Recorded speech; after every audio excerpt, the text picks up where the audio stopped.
जय हिंद दोस्तों, कैसे हैं आप सभी। मैं आशा करती हूँ आप सभी बहुत ही अच्छे होंगे और अपने एग्ज़ाम की तैयारी बहुत ही अच्छे से कर रहे होंगे। तो आज है टारगेट वीडियो का डे 7। आज की वीडियो थोड़ा सा लेट हो गई क्योंकि मैं आज विवेचना के सिलसिले में कहीं बाहर गई हुई थी, तो बिल्कुल समय नहीं मिल पाया। अभी मैं आई हूँ तो मुझे इसलिए मैं अभी ये वीडियो बना दे रही हूँ। आप अगर आज हो सके तो टारगेट कंप्लीट कर लेना, अगर आज कंप्लीट ना हो तो आप इसको कल कर लेना कंप्लीट, ठीक है। तो आज के टारगेट वीडियो में हिंदी में आपको करना है वो है संधि वाला टॉपिक। आज हम संधि रखेंगे, कल हम कई वर्णमाला वाला टॉपिक स्टार्ट कर देंगे। तो आपको संधि कर लेना है। और पर्यायवाची में 10 पर्यायवाची में आपको सोने के, चांदी, सेना, केला, आम, अनार, वृक्ष, जंगल, नर, नारी, आपको ये 10 पर्यायवाची इनके शब्द याद करने हैं।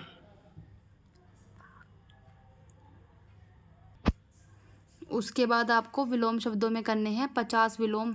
और विलोम भी आज हम ख़त्म कर देंगे क्योंकि टोटल 7 दिन हो गए हमें विलोम करते हुए।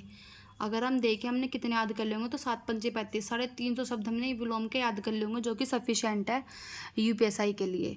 और 20 तत्सम तद्भव करने हैं। तत्सम तद्भव अभी हम करेंगे 2 से 3 दिन और करेंगे क्योंकि ये अच्छे क्वेश्चन बन जाते हैं इससे भी।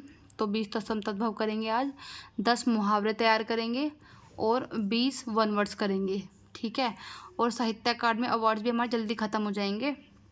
कल हम 15 से 25 के कर लेंगे तो कल हमारे ख़त्म हो जाएंगे। उसके बाद हम ज्ञानपीठ पुरस्कार शुरू करेंगे।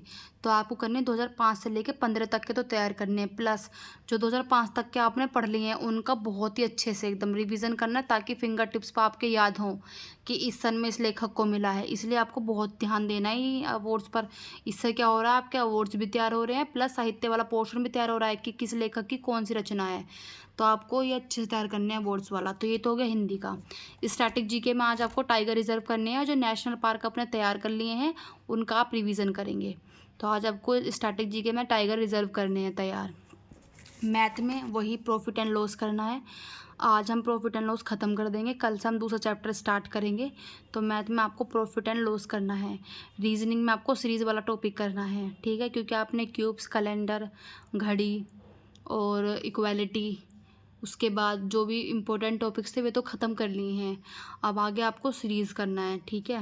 वैसे सीरीज़ में हम कितनी भी प्रैक्टिस कर ले क्वेश्चन तो पता नहीं कैसा बन जाता है, पता भी नहीं चलता, लेकिन अगर थोड़ी बहुत प्रैक्टिस रहती है तो हमको इजीली दिमाग लगाना हो जाता है कि हाँ चलो इसमें अगर हम ये वाला सीक्वेंस लगा कर देखें या ये वाला लगवा कर देखें तो क्वेश्चन बन जाता है। इसलिए हम सीरीज़ की प्रैक्टिस करेंगे आज। जीएस में क्या करना है, जीएस में भाग 5 करना है। जो भाग 4 कै तक मौलिक कर्तव्य तक आपने तैयार करने हैं उनका मोटा मोटा रिवीजन करेंगे कि भाग वो आर्टिकल 13 में ये वाला आता है, आर्टिकल 14 में विधि के समक्ष समता, 15 में भेदभाव नहीं होगा, 16 में रोजगार की समानता है, इस तरह से 17 में हो गया तुम्हारा छुआछूत, 18 में उपाधियों का अंत। इस तरह से हम कीवर्ड से आर्टिकल्स याद रखेंगे, ठीक है। और आज हम आयोग में क्या करेंगे, निर्वाचन आयोग पढ़ेंगे। और जो कल वित्त आयोग पढ़ा था उसके रिवीजन करेंगे। और एक्ट में 1813 का एक्ट पढ़ेंगे और 1793 का एक्ट, 73 का एक्ट और 84 वाला एक्ट, उनका रिवीजन करेंगे।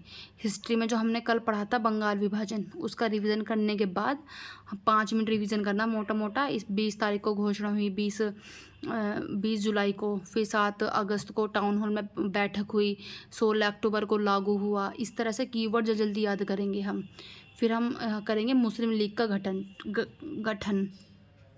तो मुस्लिम लीग का गठन छोटा सा टॉपिक है, आप बहुत जल्दी 15 से 20 मिनट में तैयार कर लेंगे। घटना चक्र से पढ़ लेना इस टॉपिक को, उसी के वहीं से फिर इसके एमसीक्यू लगा लेना। तो हिस्ट्री में मुस्लिम लीग का गठन पढ़ेंगे। आज हमने ज्योग्राफी स्टार्ट कर दी है। ज्योग्राफी में ज़्यादा कुछ नहीं करना, जो भारत की भौगोलिक संरचना है, जिसमें आज हम पढ़ेंगे हिमालय। तो आपको हिमालय कंप्लीट करना है। हिमालय में कौन सा, ट्रांस हिमालय कौन सा है, महान हिमालय कौन सा है, लघु हिमालय, शिवालिक हिमालय।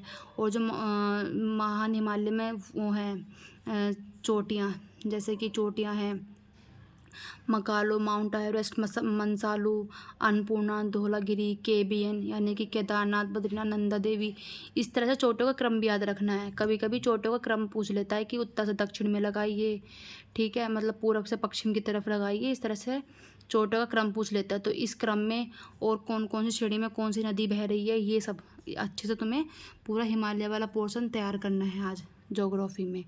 तो ये आज का टारगेट वीडियो था। आप इसको आज अचीव करना। अचीव करने के बाद उसमें कमेंट में आके बताना कि आज का टारगेट कंप्लीट हुआ। और ये जो मैं अपनी टारगेट वीडियो बना रही हूँ ये आपके लिए कितनी हेल्पफुल हो रही हैं, इसका भी थोड़ा सा रिव्यू देना, ताकि मुझे भी पता चले कि मैं कितनी हेल्प आप लोगों की कर पा रही हूँ, या फिर आप लोगों को ये थोड़ा बड़ा लग रहा है टारगेट या फिर छोटा लग रहा है, तो ये भी बताइए मुझे आके। तो मैं, अगर आपको छोटा लग रहा होगा तो मैं कुछ चीज़ें और बढ़ा लूँगी, लेकिन मुझे लगता है कि अगर आप एक दिन में इतना कर लेते हैं तो सफिशिएंट है, ताकि हम 3 महीने में सारी चीज़ें अच्छे से कर पाएँ। एकदम से बहुत सारी चीज़ें कर लेंगे तो होच-पोच हो जाएगा, हम कुछ भी तैयार नहीं कर पाएँगे, क्योंकि टेंशन हो जाती है कि ये भी पढ़ना वो भी पढ़ना। थोड़ा पढ़ेंगे, इफ़ेक्टिव पढ़ेंगे तो अच्छा रहेगा। तो आज आपको एक टारगेट कंप्लीट करना है। तो ठीक है, आज की वीडियो इतनी ही। जय हिंद।